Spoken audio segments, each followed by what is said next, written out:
Se ve que estoy con varias contrariedades. Una de ellas es mi voz, razón por la cual les pido disculpas. Voy a hablar muy cerca del micrófono. Estoy muy honrado con esta invitación. El Colegio de Abogados de la Ciudad de Buenos Aires, de nuevo, marca un verdadero hito en el debate de los temas institucionales y constitucionales más importantes de la Argentina. Yo tengo que agradecer a Guillermo Lifera, expresidente, y al actual presidente Alberto Garay, que hayan tenido la inteligencia para considerar este tema uno de los más acuciantes que tiene hoy la Argentina. Lo primero que voy a decir, porque he escuchado muchas expresiones, la primera que voy a decir es esta. Primero, para conocer el derecho hay que tener siempre una visión interdisciplinaria. Vos necesitas, sobre todo para conocer las instituciones, en primer lugar conocer la historia. Pero después hay aspectos que son fiscales, que son económicos, que son sociológicos, que son políticos, que son filosófico-políticos, además de constitucionales. Y hay mucha gente que en vez de recordar lo que decía Sócrates, solo sé que no sé nada, hablan de temas sin tener una visión completa del asunto, lo cual es muy grave. Menos mal que nosotros lo escuchamos a Ricardo López Murphy, que dijo en su segunda intervención algo muy importante. Esto lo voy a subrayar. La legalidad es importante. Eso dijo López Murphy. Pero ya desde la ciencia económica y politológica, en un libro que fue clásico de Acemoglu y Robinson, ¿Cómo fracasan las naciones?, se puso de relieve que vos nunca vas a tener desarrollo económico ni desarrollo humano si no tenés normas jurídicas, si no tenés instituciones. ¿Por qué es decadente la Argentina? Porque es un país que perdió el rumbo hace mucho tiempo. Y no voy a hablar de eso ahora, no tengo tiempo. Pero sí voy a poner de relieve que las instituciones son fundamentales. En segundo lugar, ¿qué pasa cuando vos no conoces una materia? Vos necesariamente necesitas trabajar en equipo. Ninguno de nosotros puede conocer todo. Pero si yo reconozco que no sé algo, me tengo que asesorar, y mucho más si yo tengo responsabilidades públicas. Por ejemplo, uno de los artículos más importantes que se han escrito hace pocos años, pero no suficientemente conocido, se llama Transparencia y Técnica Legislativa. Lo escribió precisamente Alberto Garay, cuando no se habían planteado estos temas. Pero, ¿qué dijo Garay? Dijo esto: los romanos, en la ley Cecilia Didia de 98 a.C., es decir, hace más de 2100 años, prohibieron lo que se llama la Lex Satura. ¿Qué es la Lex Satura? La ley ómnibus. ¿Saben por qué? Sería bueno que apaguen esto. Apaguen esto. La ley ómnibus es una violación completa al principio elemental de la técnica y de la transparencia legislativa. Los romanos, maestros del derecho, enseñaron que por ley tratás un tema. Estas enseñanzas, ¿a dónde pasaron? Pasaron a Inglaterra. de Inglaterra pasaron a los Estados Unidos. Hay 43 estados de la Unión que prohíben leyes ómnibus. El primer estado de la Unión que lo prohibió fue Illinois en 1818. ¿Qué nos pasó a los argentinos? Para ver, claro, lo que ha sido el derrumbe permanente en la violación sistemática de la ley y de la Constitución. Nosotros empezamos con las leyes ómnibus en el momento que se trataban las leyes de presupuesto, y en el último momento, a fin de año, de madrugada, te incorporaban cualquier cosa en la ley de presupuesto. Pero claro, nunca llegamos a lo que se ha visto ahora. Un proyecto de 644 artículos que naturalmente fracasó, incluso porque no conocían cuál era el debate legislativo. Claro, no conocer el reglamento de la Cámara, es muy difícil legislar así. Pero lo vimos todos por la televisión. Ahora se insiste con un proyecto más corto. De todas maneras, una enormidad de 232 artículos, y no voy a hacer ninguna referencia al tema, aunque he estudiado a pedido de la prensa algunos aspectos muy complejos y muy delicados sobre los cuales ahora no voy a hablar.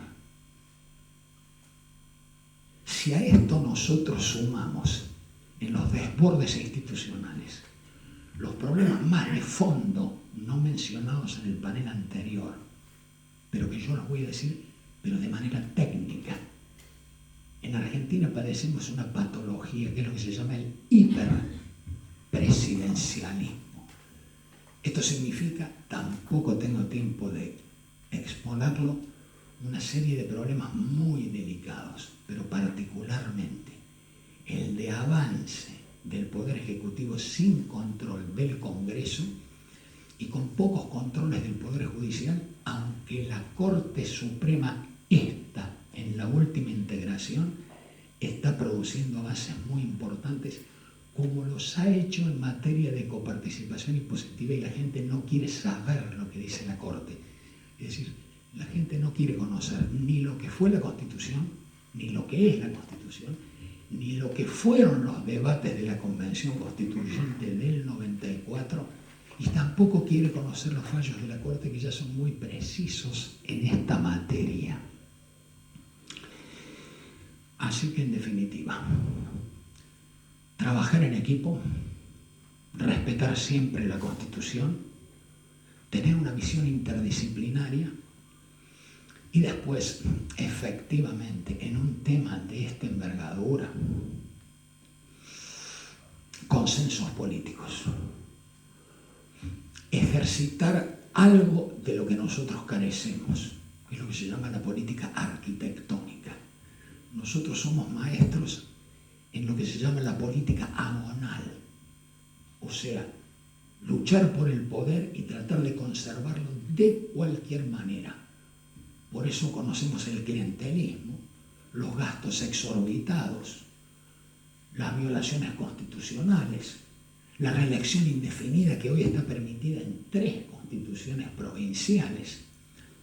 Así que, en definitiva, tenemos una larga historia de esto. ¿Quieren que les hable de decretos de necesidad y urgencia?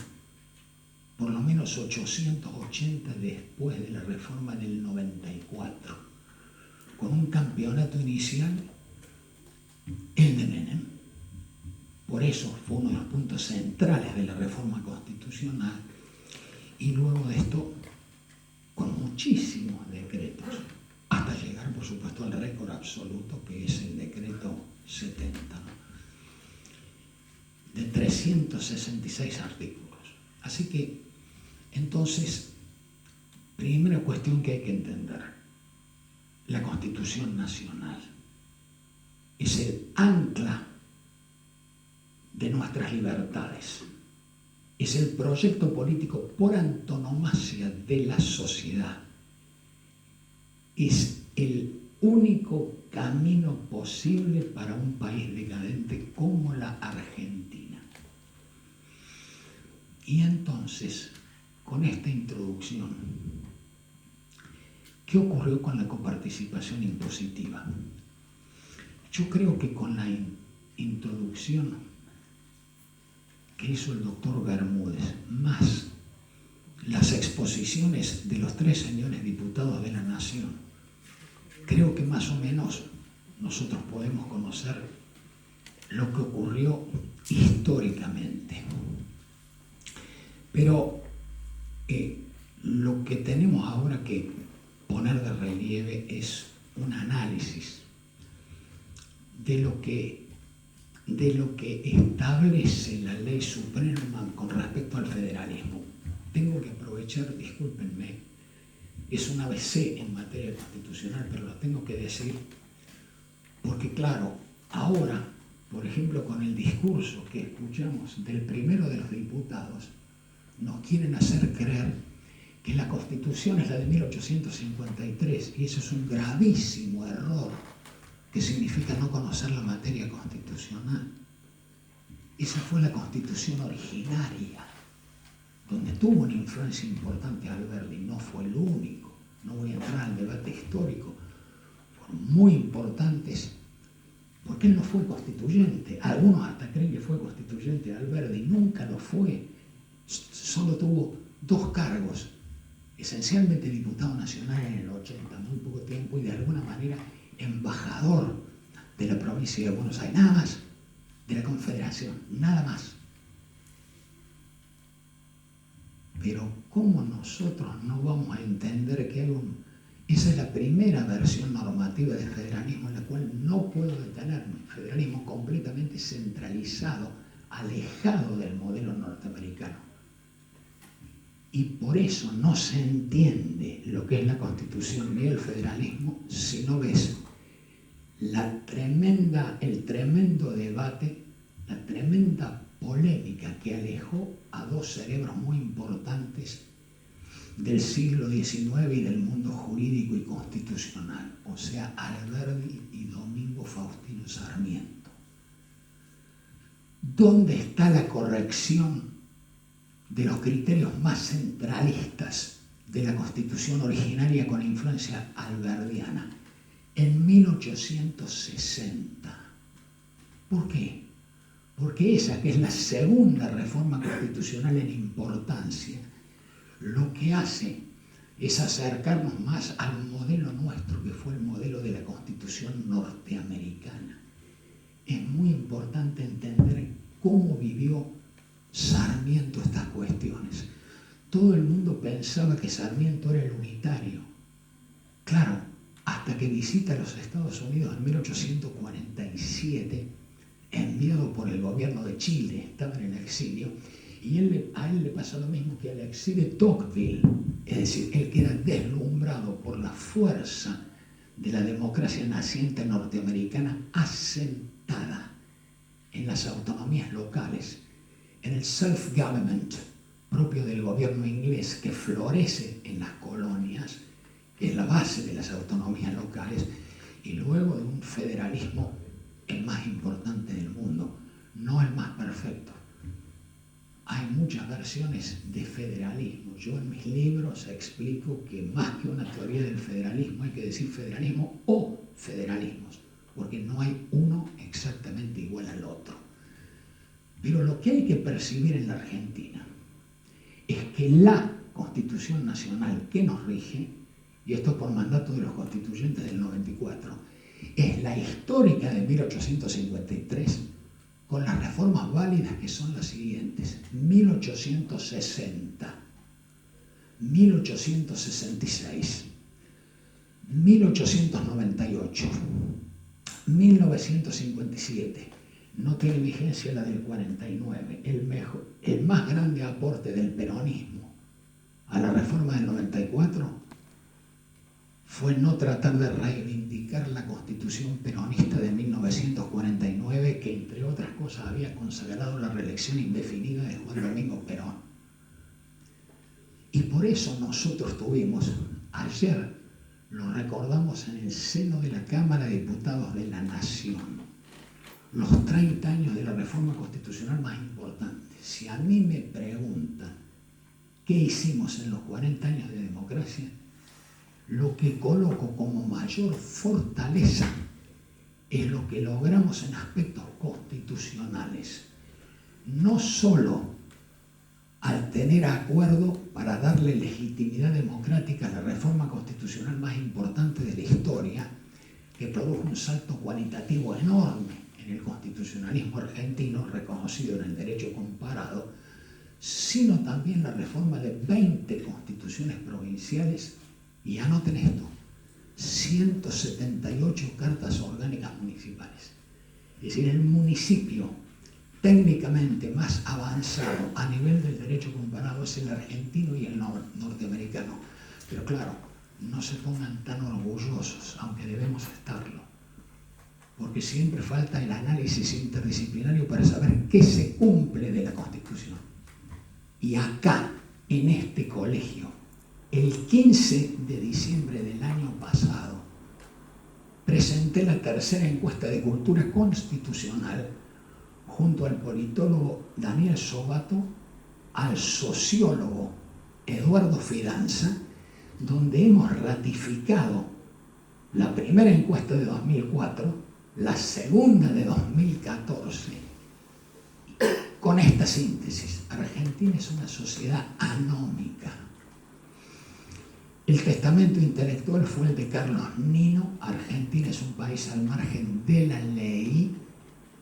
Y obviamente la tercera encuesta tiene datos sobrecogedores. El primero que voy a decir en este calificado auditorio, como lo hice antes, es esto: el 70% de los entrevistados reconoce desconocer absolutamente la Constitución Nacional. Y yo de esto me doy cuenta perfectamente porque escucho a los funcionarios decir que no conocen la Constitución, no conocen. Es algo impresionante. El 78% saben que la Argentina es un país al margen de la ley. Cuando se pregunta cuál es la causa principal por la cual no se cumple la Constitución y las leyes, la primera de las respuestas, pero del 33 al 52%, es porque no funciona bien el Poder Judicial.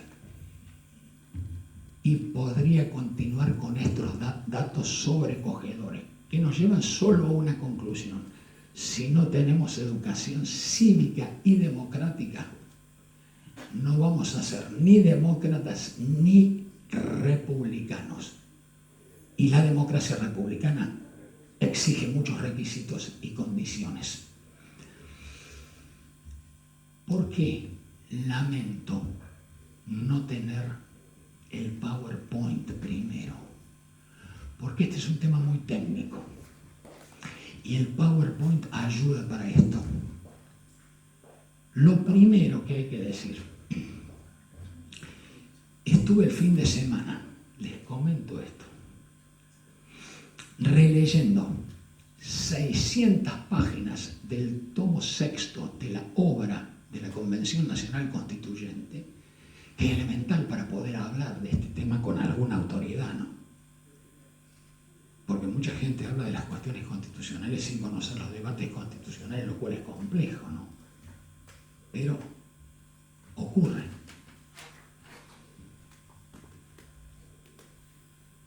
En la Convención Constituyente, en primer lugar, ya saben, la más legítima, la más democrática.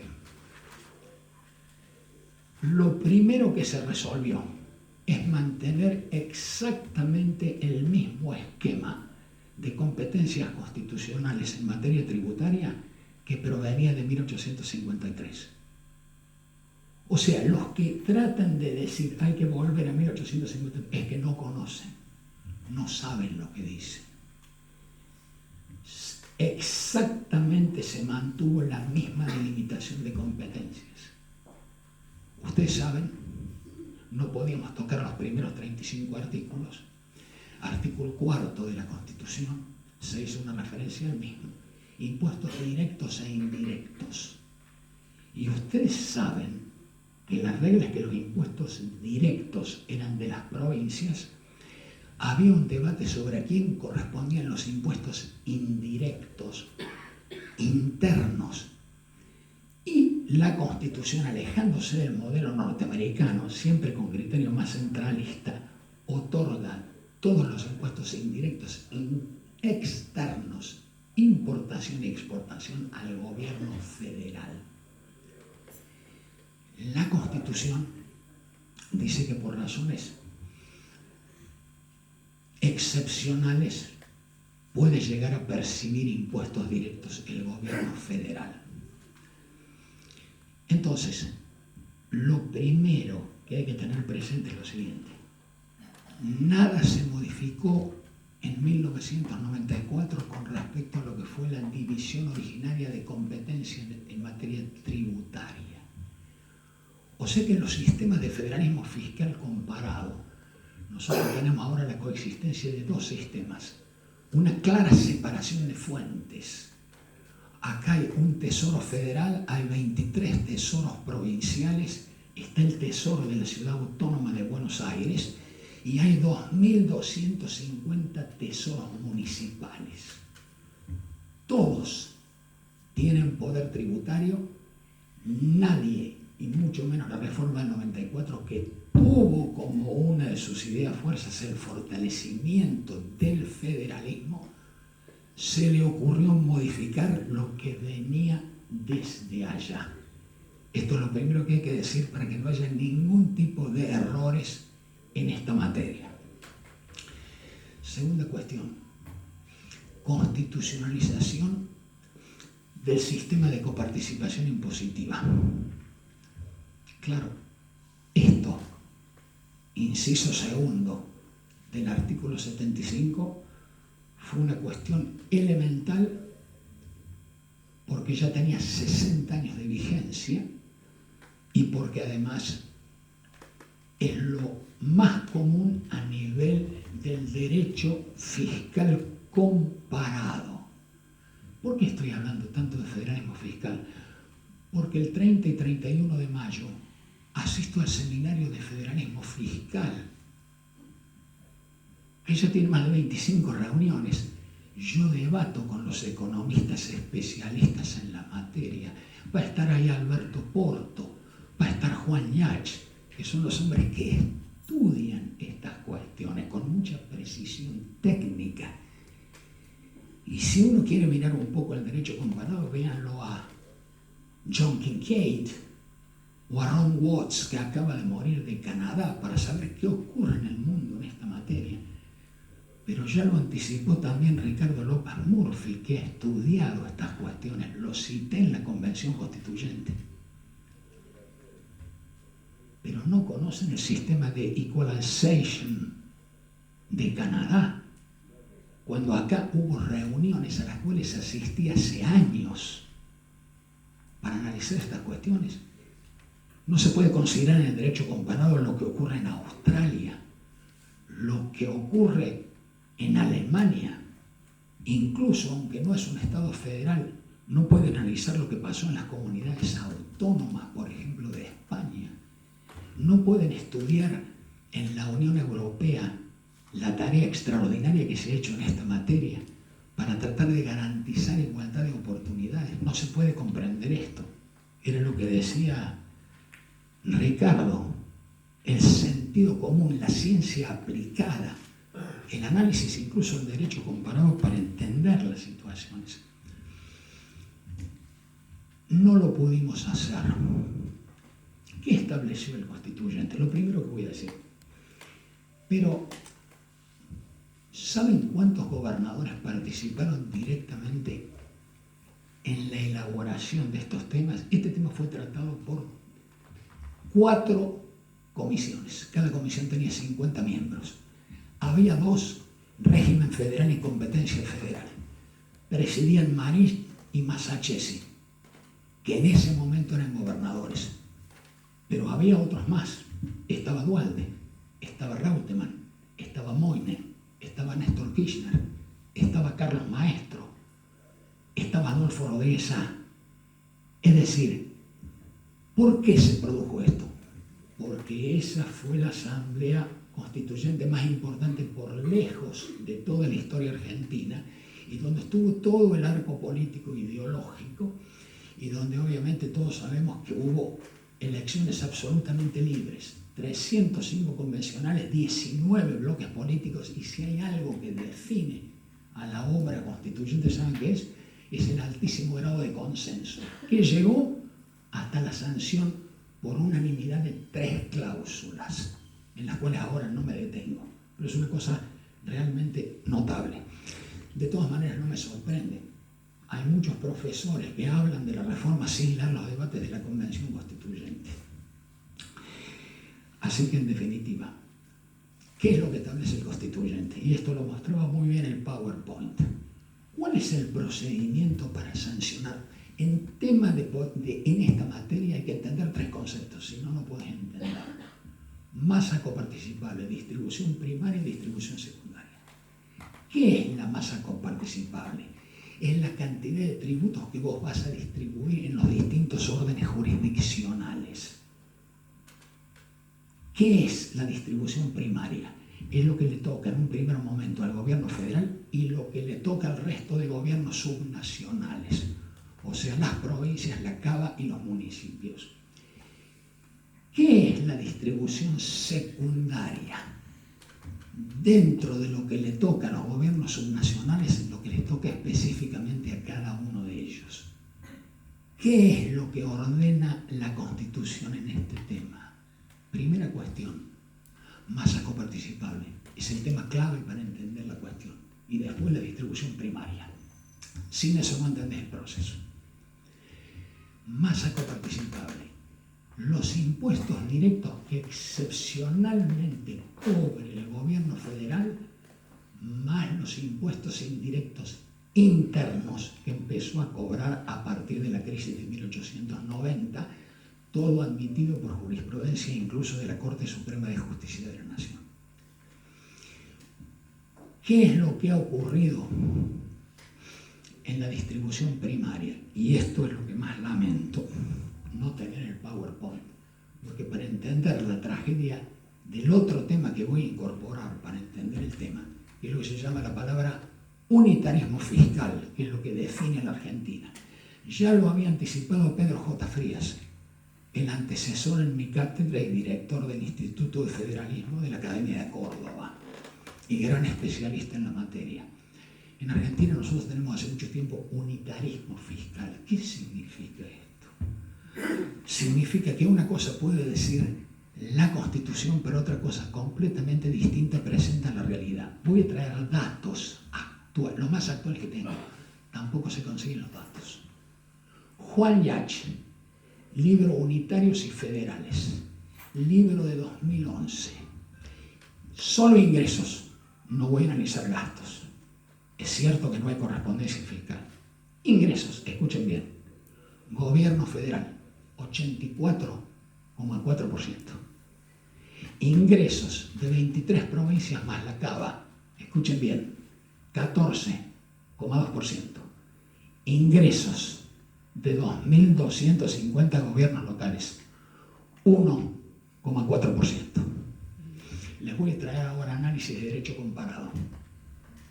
Fijándonos en el tema municipal.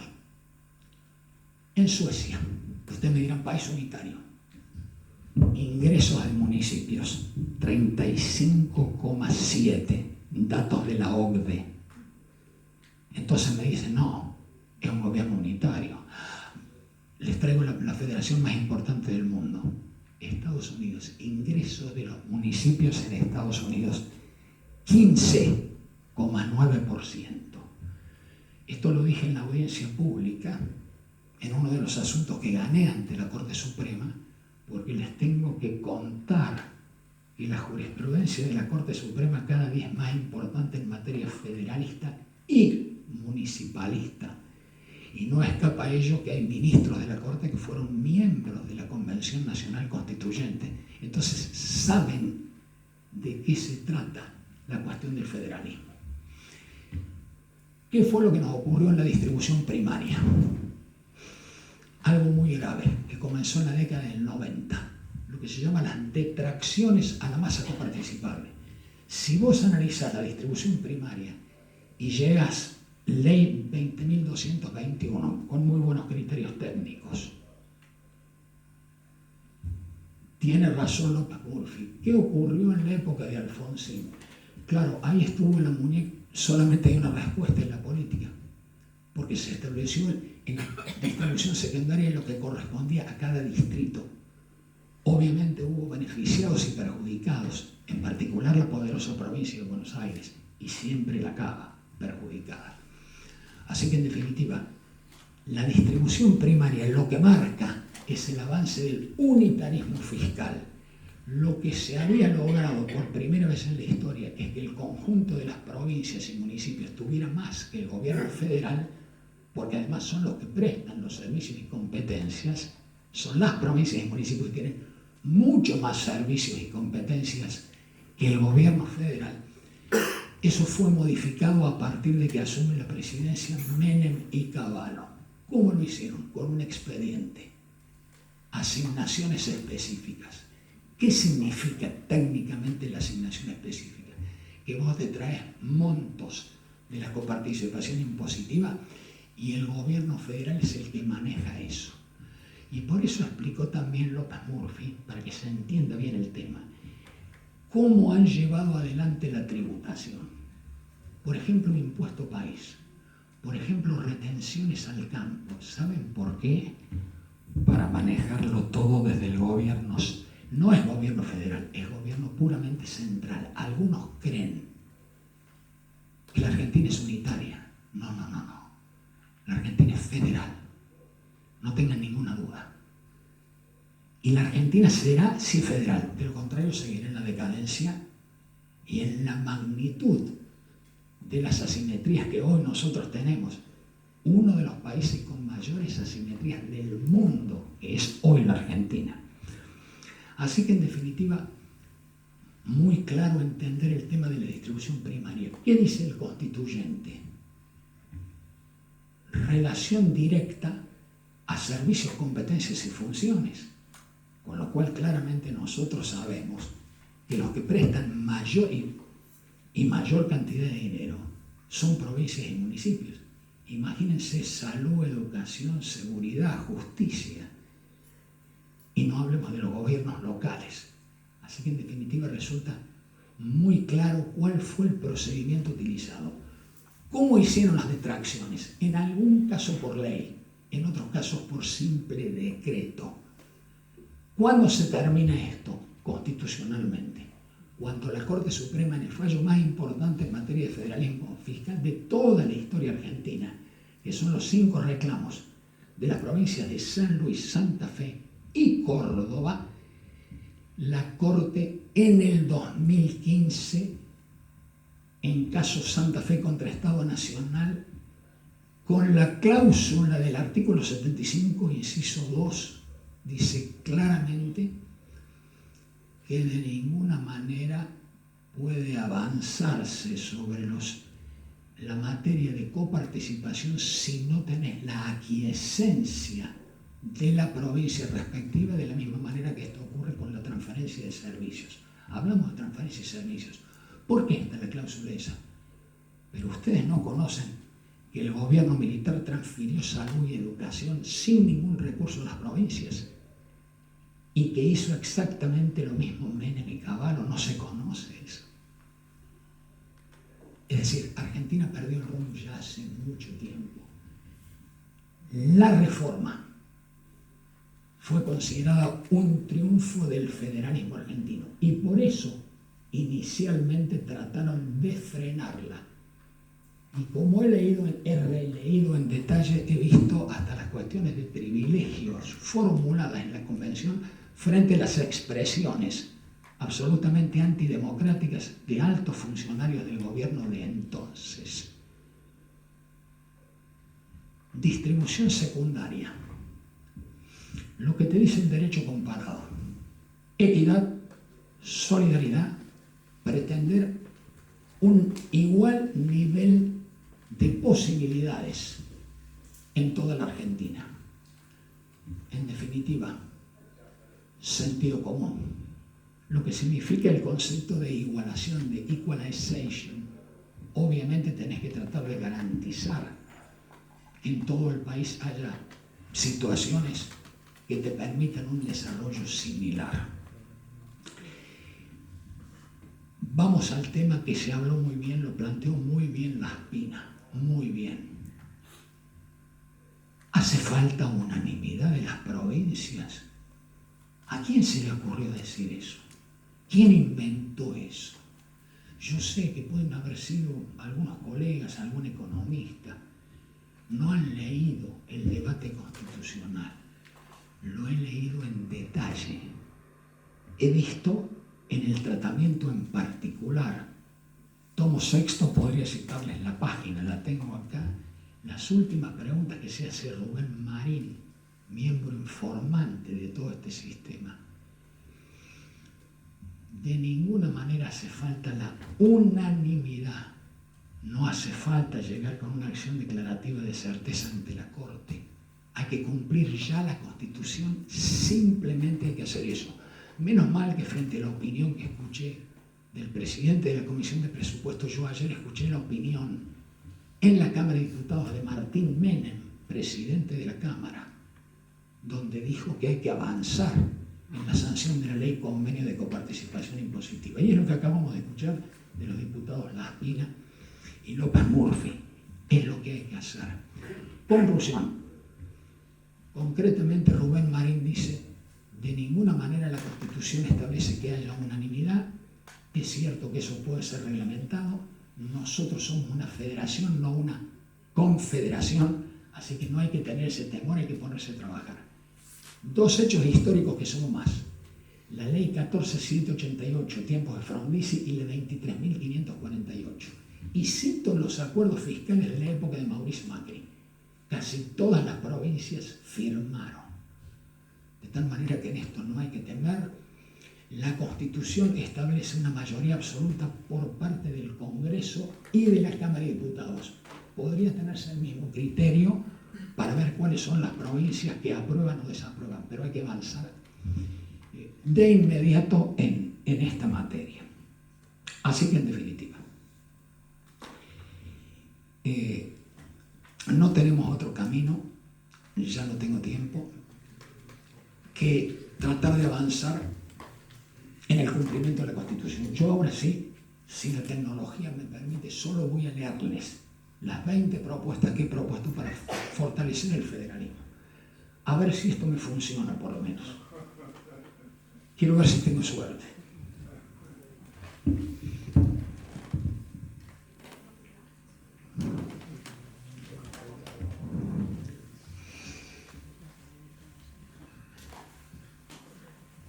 ¿Saben de dónde viene la palabra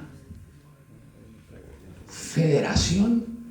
De foedus. ¿Qué significa foedus? Pacto o tratado de unión. Eso significa una federación.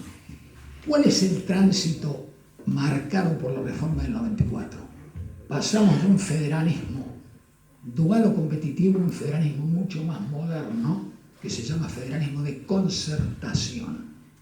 La concertación significa, y este es el primer paso, que vos necesitas el acuerdo de los distintos órdenes gubernamentales para avanzar en un tema de esta significación. ¿Cuál es el primer paso? No es el debate en Senado y Diputados, es el acuerdo del presidente con los gobernadores. Por eso esta es la hora del Congreso. Otra más. Esta es la hora del Congreso y digo yo, es la hora del presidente y de los gobernadores, que son los primeros que tienen que empezar el acuerdo. Por eso me pareció una oportunidad perdida que en la primera reunión de gobernadores y de jefe de gobierno de la Ciudad de Buenos Aires estuviese ausente el presidente, cuando la primera obligación que tiene es avanzar para acordar las bases de la coparticipación. Y eso después comienza en Senado, siguen diputados y después van a provincias. 20 propuestas. La primera ya lo saben. Si cumplimos la Constitución Nacional, claro, la Argentina va a cambiar mucho más de lo que la gente cree. En segundo lugar, hay que terminar con el hiperpresidencialismo. No es republicano, no es democrático. Lo decía el gigante de James Madison. La concentración de los poderes legislativo, ejecutivo y judicial en una sola mano es la verdadera definición de la tiranía. o sea, escritos federalistas. 3, fortalecer el rol federal del Senado y del Senado, del Congreso y del Senado en particular. Este es un tema muy importante, muy delicado. 4, el único poder del Estado que está cumpliendo sus funciones, el rol de la Corte como garante del federalismo. Me detengo no solamente en ese fallo, sino en lo que ha ocurrido con la ciudad autónoma de Buenos Aires. Gran defensa de Astarloa. Ustedes pueden creer, y lo dijo López Murphy, que se sigue incumpliendo por el presidente de la República una orden de la Corte Suprema de Justicia de la Nación. Esto para que ustedes sepan que cuando yo hablo de decadencia institucional, lo digo por estos conceptos. ¿Qué otra forma puedo tener para calificar lo que ocurre acá en la Argentina? No se cumplen los fallos de la Corte. La Corte fue muy importante en 2 fallos. Tienen el mismo nombre. Gobierno de la Ciudad de Buenos Aires contra Estado Nacional. 2 temas claves. Por decreto de necesidad de urgencia se quería prohibir el dictado de clases en la Ciudad de Buenos Aires. Lo impidió la Corte. Segundo tema, zarpazo por el decreto 735 a las arcas de la Cava para destinarlas a la provincia de Buenos Aires. Esa medida cautelar sigue hoy sin ser cumplida. 5. Nuevo ordenamiento territorial del país. Ya este es un tema interdisciplinario. No nos puede ir bien. En el 1% del territorio nacional, el 35% de la población nacional. Así que imagínense los problemas que hemos tenido. 6. Lo más urgente de todos. Ya mismo debatir de las 20 propuestas, la más urgente de todas. No la más importante, la más urgente es esta. Ya mismo. Terminar con esta situación de absoluta discrecionalidad, ahora mucho más agravada, porque no les expliqué lo que significan ni los fondos fiduciarios, ni las transferencias discrecionales. Todo decidido a tener el poder en una sola mano. Y ya van a ver una propuesta que hago con respecto al tema de las provincias. Sancionar la ley convenio de coparticipación y en cada año sancionar la ley de presupuesto, pero con los mismos requisitos de la ley convenio. Esto sí que es gravísimo. El Congreso cada año viola la Constitución, porque no respeta la Constitución, que es la ley suprema. ¿Cómo puede ser que el transporte, el gas y la electricidad cueste 5, 6, 7 veces más en el interior que en el área metropolitana de Buenos Aires? ¿Cómo se puede explicar eso? ¿Cómo se puede explicar el destino de las obras públicas? ¿Cómo se puede explicar que hoy no tengamos presupuesto porque han prorrogado el 2023? ¿Cómo se explica que siga vigente el artículo 37 de la Ley de Administración Financiera, que pulveriza las atribuciones del Congreso? Porque el jefe de gabinete y el presidente puede modificar el destino de las partidas. Todo eso es hiperpresidencialismo puro y declinación del Congreso. 8. Siempre. Federalizar el Banco Central. Pero es que no han leído el debate. Algunos dicen que hay que eliminar el Banco Central. Claro, no han leído la Constitución entonces. ¿Quieren que les diga lo que dijo Masnata, lo que dijo Juan Carlos Maqueda? ¿Quieren que hable de eso? ¿Lo que dijo Richard Batallón? ¿Que fueron convencionales? No. Sigamos. 9. Federalismo de concertación. Relaciones interjurisdiccionales, lo propio de un federalismo moderno. Creación de asociación o conferencia nacional de gobernadores, como ocurre en Estados Unidos y como ocurre en México. ¿Saben por qué? Porque el presidente pone de rodillas a cualquier gobernador por la dependencia económica. Así que nosotros necesitamos una agenda federal, regional y municipal para la Argentina, y necesitamos instituciones como la que yo he visto cuando fui a estudiar federalismo comparado en los Estados Unidos, y yo he visto la fuerza del lobby intergubernamental que se hace en Washington por parte de todos los gobiernos subnacionales. Nosotros no tenemos nada de eso. Son todas negociaciones que saben lo que traducen, lo que se llama el coercive federalism, o sea, un federalismo coercitivo. Son negociaciones oscuras donde conseguís los votos presionando a los gobernadores. Realizar una planificación federal con participación de los distintos niveles estaduales. 11. Regiones para el desarrollo económico y social. Lo propio de lo que ocurre, esto está en mi libro, Federalismo y Constitucionalismo Provincial.